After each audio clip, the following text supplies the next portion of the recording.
Hello, everyone. This is Steve Baker, known in some quarters as the Pragmatic Constitutionalist, or for our purposes, TPC for short. For those not familiar with me or just recently exposed, we began our efforts of commenting on the news and issues of the day some 11 years ago, primarily on Facebook. Last year, we established our own blog site at thepragmaticconstitutionalist.com. We can also now be found on MeWe, Gab, Parler, pretty much every major podcast platform, and sometimes even on YouTube and Twitter, and that, of course, depends upon the content of our commentary of the day. Our new home base for all things that are written, spoken, as well as our video commentary is at our Locals community, Locals founded by Dave Rubin, and that address is the pragmaticconstitutionalist.locals.com, thepragmaticconstitutionalist.locals.com. Our Locals community is a place where we are actually never throttled, we're never shadow banned, and we're never under any threat of being deplatformed for not conforming to the approved and acceptable narrative of the mainstream media or those big tech oligarchs we know so much about now. I hope you'll check us out there. It's free to subscribe, and it also happens to be the home for our own fundraising efforts.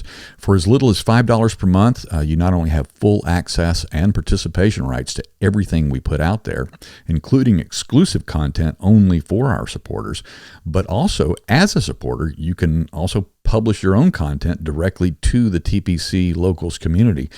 And that's for all of us to enjoy, read, and discuss.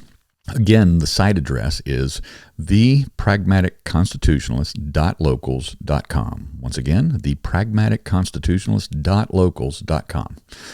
Okay, this new series is something I'm very excited to finally present. I've had this idea for over a year, but due to all things related to what, drastically changed our world over the last 14 to 15 months, it's just not something I could ever get to the top of my work pile. Add to that the unfortunate fact that TPC is not yet of the size or either well-funded enough to afford a team of writers and researchers and editors. The work and requirements for putting together this very time-consuming project has basically fallen upon, yours truly. But after much consideration, I've decided to make it a priority project for myself and TPC at large. The series I'm today launching is one in which I'll be offering a reading of many of the letters exchanged between America's founding fathers. I think the importance of this effort should be rather apparent, especially considering the current assault on our nation's founding and history by the progressive left. Also, these letters are not easy to read, given the cumbersome arcane language and spellings of the time in which they were written, not to mention the levels of education and brilliance of these men. These men, they expressed in words and thoughts a manner outside of the capacity for, concentration and focus of so many in today's meme-addicted, too long didn't read generation. I've always wished I could find such an audio-based resource for these letters and other founding documents, but failing that, I've decided to take up the effort myself.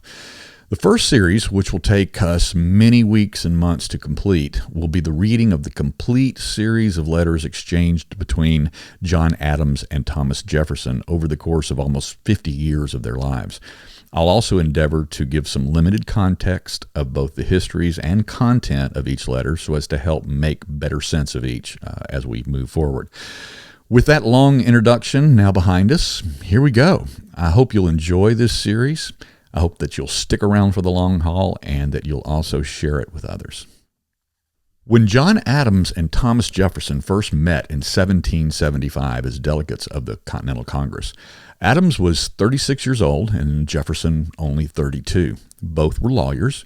In their day, neither had the distractions of growing up with video games and Netflix. As a result, they spent their time reading every book they could get their hands on.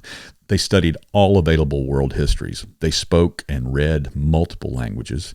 The level of their education, intelligence, oratory, and written word dwarfed that of contemporary American leadership. Both were allies in their desire to establish a new country founded upon the principles of limited government and the protection of individual liberties. Their mutual respect and admiration of each other's skills was immediate. Jefferson was struck by Adams' eloquence and powers of persuasion, and Adams considered Jefferson the only person capable of drafting the Declaration of Independence.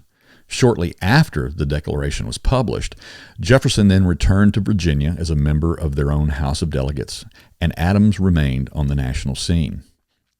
While Jefferson focused on local politics and Adams on national, they shared mostly common policy views during the Revolutionary War, especially on securing international support, financing of the war effort, and on many other national concerns relating to the establishment of the Union of States.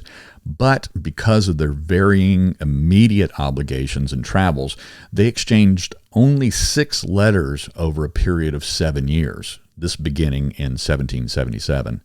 And this was up until their diplomatic efforts later merged in Europe some years later. These first 6 letters concern themselves with the financing of the war and keeping the moderates, the political moderates, at bay. They discuss the morale of the army, the draft, the postal service, fundraising abroad, the value of the money, credit rates, treaties, and the like. Adams often hinted upon and beseeched Jefferson's return to national service. The first 4 letters were all written between May and December of 1777. The 5th letter from Adams came 6 months later while he was on assignment in Paris, and the 6th and final of these first letters was not written until over 3 years after the 5th, and this was written in October of 1781. That 6th letter from Jefferson was intended as a short introduction of fellow Virginian James Mason, written not only to John Adams but also copied to Benjamin Franklin and John Jay. Mason was commissioned to deliver the letter to those men in Europe himself, but had to later inform Thomas Jefferson, some 8 months hence, that due to, and I quote, a series of disappointments, he was unable to make the journey to Europe and deliver these and other letters in his possession from Jefferson. There was no email or instant messaging in their time. Distances were vast, travel was slow and precarious, and there was no assurance that letters would reach their intended readers in a timely manner, if at all. The first letter was written from Thomas Jefferson to John Adams. It was penned in Williamsburg on May 16th, 1777, and it begins as follows. Dear Sir, matters in our part of the continent are too much in quiet to send you news from hence. Our battalions for the Continental service were some time ago so far filled as rendered the recommendation of a draft from the militia hardly requisite, and the more so as in this country it ever was the most unpopular and impracticable thing that could be attempted. Our people, even under the monarchical government, had learnt to consider it as the last of all oppressions. I learn from our delegates that the Confederation is again on the carpet. A great and necessary work, but I fear almost desperate. The point of representation is what most alarms me, as I fear the great and small colonies are bitterly determined not to cede. Will you be so good as to recollect the proposition I formerly made you in private, and try, if you can, work it into some good to save our Union? It was that any proposition might be negatived by the representatives of a majority of the people of America or of a majority of the colonies of America. The former secures the larger and the latter the smaller colonies. I have mentioned it to many here.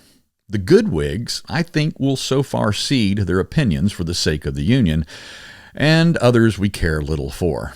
The journals of Congress, not being printed earlier, gives more uneasiness than I would ever wish to see produced by any act of that body, from whom alone I know our salvation can proceed.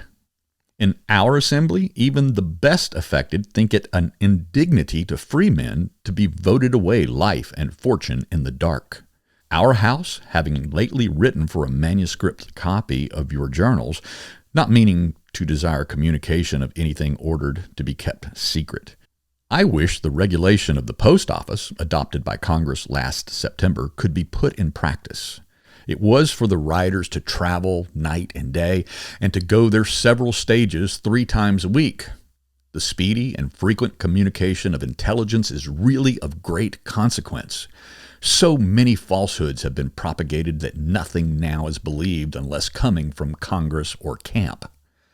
Our people, merely for want of intelligence, which they may rely on, are become lethargic and insensible of the state they are in.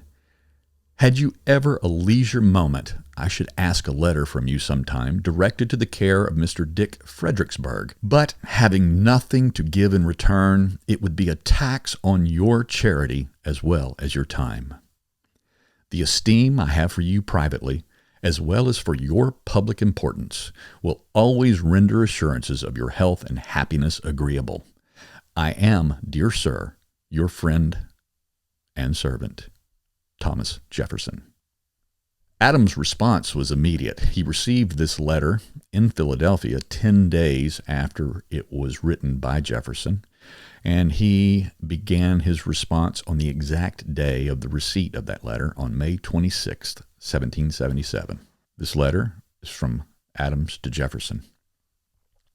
My dear sir, I had this morning the pleasure of your favor of the 16th by the post, and rejoiced to learn that your battalions were so far filled as to render a draft from the militia unnecessary. It is a dangerous measure and only to be adopted in great extremities, even by popular governments. Perhaps, in such governments, drafts will never be made, but in cases when the people themselves see the necessity of them, such drafts are widely different from those made by monarchs to carry on wars, in which the people can see no interest of their own nor any other object in view than the gratification of the avarice, ambition, caprice, envy, revenge, or vanity of a single tyrant. Drafts in Massachusetts, as they have been here managed, have not been very unpopular, for the person drafted are commonly the wealthiest, who then become obliged to give large premiums to their poorer neighbors to take their places.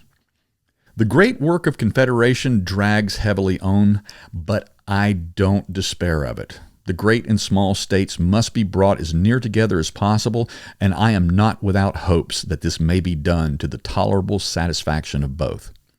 Your suggestion, sir, that any proposition may be negatived by the representatives of a majority of the people or of a majority of states shall be attended to, and I will endeavor to get it introduced if we cannot succeed in our wishes for a representation and a rule of voting, perfectly equitable, which has no equal in my mind. Nothing gives me more constant anxiety than the delays in publishing the journals. Yet I hope gentlemen will have a little patience with us.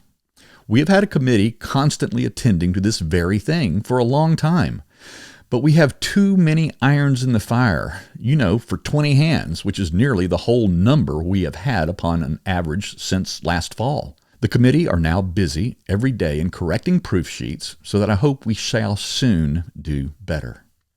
A committee on the post office, too, have found 1,000 difficulties.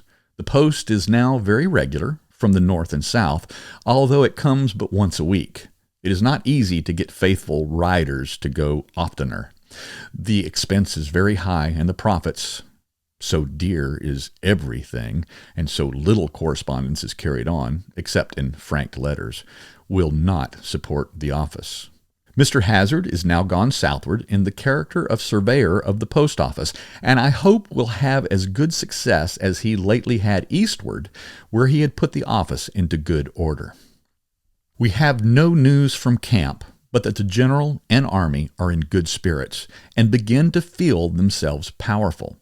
We are anxiously waiting for the news from abroad, and for my own part I am apprehensive of some insidious maneuver from Great Britain to deceive us into disunion and then to destroy.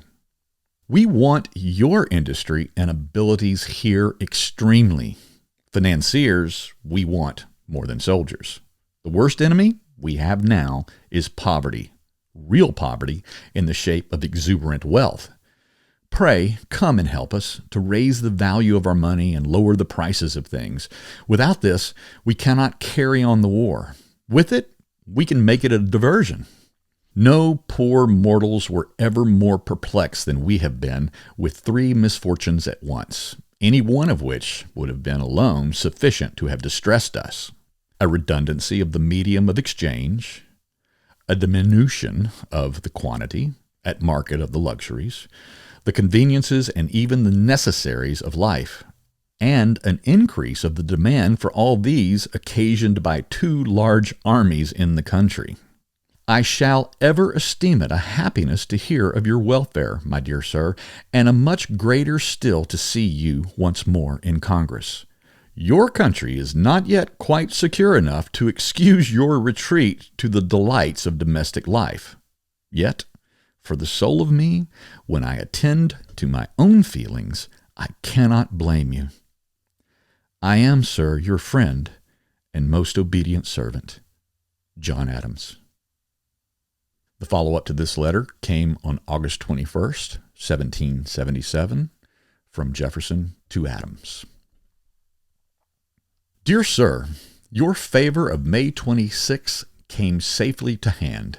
I wish it were in my power to suggest any remedy for the evil you complain of, though, did any occur, I should propose to you with great diffidence after knowing you had thought on the subject yourself. There is indeed a fact which may not have come to your knowledge, out of which perhaps some little good may be drawn. The borrowing money in Europe or obtaining credit there for necessaries has already probably been essayed, and it is supposed with some degree of success. But I expect your applications have as yet been only to France, Holland, or some other states as are of principal note. There is, however, a smaller power, well disposed to our cause, and as I am informed, possessed of abilities to assist us in this way. I speak of the Grand Duke of Tuscany. The little states of Italy, you know, have had long peace and show no disposition to interrupt that peace shortly. The Grand Duke, being somewhat avaricious in his nature, has availed himself of the opportunity of collecting and hoarding that money he has been able to gather. I am informed from good authority, an officer, Charles Bellini, who was concerned in the business of his treasury, that about 3 years ago he had 10 millions of crowns lying dead in his coffers. Of this, it is thought possible as much might be borrowed as would amount to £1 million lawful money. At any rate, the attempt might be worth making. Perhaps an application from Dr. Franklin, who has met acquaintance in that court, might be sufficient. Or, as it might be prudent to sound well before the application, in order to prevent the discredit of a rebuff, perhaps Congress would think it worth while to send a special agent there to negotiate the matter. I think we have a gentleman here, Philip Mazzei, who would do it with dexterity and fidelity. He is a native of that duchy, well connected there, conversant in courts, and of great understanding and equal zeal in our cause. He came over not long since to introduce the cultivation of vines, olives, etc. among us. Should you think the matter worth a further thought, either of the Colonel Lees, to whom he is known, can acquaint you more fully of his character. If the money can be obtained in specie, it might be applied to reduce the quantity of circulating paper, and in such a way as to help the credit of that which will remain in circulation. If credit alone can be obtained for the manufacturers of the country, it will help us to clothe our armies or to increase at market the necessaries our people want. What upon earth can Howe mean by the maneuver he is now practicing? There seems to me no object in this country which can either be of utility or reputation to his cause. I hope it will prove of a piece with all the other follies they have committed. The forming a junction with the Northern Army up the Hudson's River, or the taking possession of Philadelphia, might have been a feather in his cap and given them little reputation in Europe. The former as being the design with which they came. The latter as being a place of the first reputation abroad in the residence of Congress.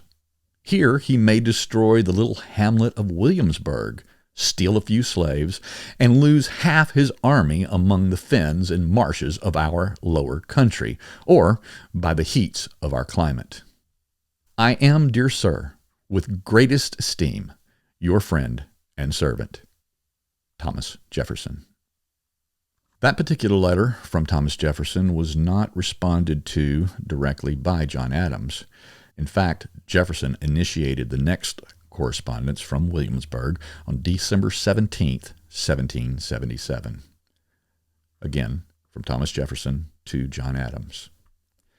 Dear Sir, Congress will receive by this post our appropriation of the Confederation. It passed the House of Delegates on Monday and the Senate on Tuesday last. Though our House of Delegates is almost wholly of those who are truly zealous, yet there have been a few who have endeavored to throw obstructions in our way. Objections to this important instrument came therefore not unexpectedly. The most difficult articles, however, were surmounted by the spirit of the House, determined to secure, if possible, the union of the states. One objection only stuck with them. It was urged that by the 9th article reserving to Congress a power of entering into treaties and alliances, that the proviso immediately following that they should not give to foreigners an exemption from such impost as should be payable by natives. The Congress would have the whole regulation of our trade, and consequently might grant a monopoly of it.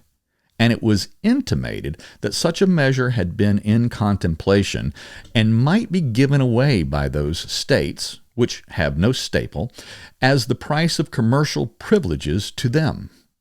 Some warm members kindled at this idea, and all seemed to be struck with it. The advocates, however, for the Confederation insisted that Congress would have no such power by the Confederation, that a power to treat did not include ex vi termini, from the force of the expression, a power to pass away everything by treaty which might be the subject of a treaty, and consequently no more gave such power over our commerce than over everything else, that the inference from the proviso was merely an implication, and that Congress were by that instrument to derive no powers by implication or construction, but such only, according to Article 2, as were expressly delegated to them. That by the second proviso in the same 9th clause, allowing each legislature to prohibit the exportation of any article to all places. An inference arose in our favor that we might prohibit it to certain places, and consequently to the very place making title to the monopoly. That it appeared Congress themselves did not suppose those words gave them so very ample a power over trade, but in a subsequent part they reserve in express terms a right of regulating our trade with the Indians. This reasoning removed the difficulty and satisfied the House that the instrument would give to Congress no such powers. Yet there remains a great anxiety that an article so important should not be laid down in more express terms, and so as to exclude all possible doubt, and a fear that at some future day such a power should be assumed.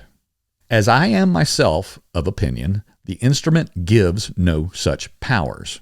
I naturally conclude Congress had them not in contemplation, and consequently that they would have no objections to pass an explanatory vote declaring that the Confederation will give them no such powers.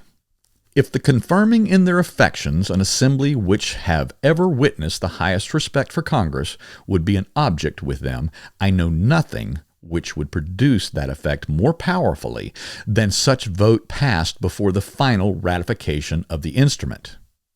Knowing your candor, I have taken the liberty of mentioning this subject to you, that if you should think it worthy your attention, you may favor it with the assistance of your abilities. I greatly fear your requisition of money by quarterly payments will be impracticable here. Our counties are so large that an annual collection is as much as we ever attempted to complete. Our people, too, are quite unaccustomed to be called on oftener than once a year. We are proceeding to make good our numbers in the field by a draft. I am, dear sir, with every sentiment of esteem, your friend and servant, Thomas Jefferson. That letter was penned from Jefferson in Williamsburg on December 17th, 1777. There was no reply from John Adams until he was in Paris on June 29th, 1778. Here is the reply. My dear sir, Mr. Mazzei called on me last evening to let me know that he was this morning at 3 to set off on his journey for Italy. He desired me to write you that he was communicated to me the nature of his errand, but that his papers being lost, he waits for a commission and instructions from you, that being limited to 5%, and more than that being given by the powers of Europe, and indeed having been offered by other states and even by the ministers of Congress, he has little hopes of succeeding at so low an interest. That he shall, however, endeavor to prepare the way in Italy for borrowing, and hopes to be useful to Virginia and the United States. I know nothing of this gentleman but what I have learned of him here. His great affection for you, Mr. Wythe, Mr. Mason, and other choice spirits in Virginia recommended him to me. I know not in what light he stands in your part, but here, as far as I have had opportunity to see and hear, he has been useful to us. He kept good company, and a good deal of it. He talks a great deal, and was a zealous defender of our affairs. His variety of languages and his knowledge of American affairs gave him advantages which he did not neglect. What his success will be in borrowing money, I know not. We are impatient to learn whether Virginia and the other states have adopted the plan of finances recommended by Congress on the 18th of March. I think we shall do no great things at borrowing unless the system or some other, calculated to bring things to some certain and steady standard, succeeds. Before this reaches you, you will have learned the circumstances of the insurrections of England, which discover so deep and so general a discontent and distress that no wonder the nation stands gazing at one another in astonishment and horror. To what extremities their confusions will proceed, no man can tell. They seem unable to unite in any principle and to have no confidence in one another. This it is when truth and virtue are lost. These, surely, are not the people who ought to have absolute authority over us. In all cases whatsoever, this is not the nation which is to bring us to unconditional submission. The loss of Charleston has given a rude shock to our feelings. I am distressed for our worthy friends in that quarter, but the possession of that town must weaken and perplex the enemy more than us. By this time, you know more than I do of the destination and the operations of French and Spanish armaments. May they have success and give us ease and liberty if the English will not give us peace. I have the honor to be with an affectionate respect, sir, your friend and servant. The final letter in this series was written by Jefferson to not just John Adams, but also to Benjamin Franklin and also John Jay. It was penned from Virginia on October 5th, 1781, over 3 years after that last correspondence from Adams to Jefferson. And Jefferson writes, Dear Sir, the bearer hereof, Colonel James Monroe, who served some time as an officer in the American Army and as such distinguished himself in the affair of Princetown as well as on other occasions, having resumed his studies, comes to Europe to complete them. Being a citizen of this state of abilities, merit, and fortune, and my particular friend, I take the liberty of making him known to you that should any circumstances render your patronage and protection as necessary as they would be always agreeable to him, you may be assured they are bestowed in one fully worthy of them. He will be able to give you a particular detail of American affairs, and especially of the prospect we have, through the aid of our father of France, of making captives of Cornwallis and his army, of the recovery of Georgia and South Carolina, and the possibility that Charlestown itself will be opened to us. I have the honor to be, with the most profound respect and esteem, Your Excellency's most obedient and most humble servant, Thomas Jefferson.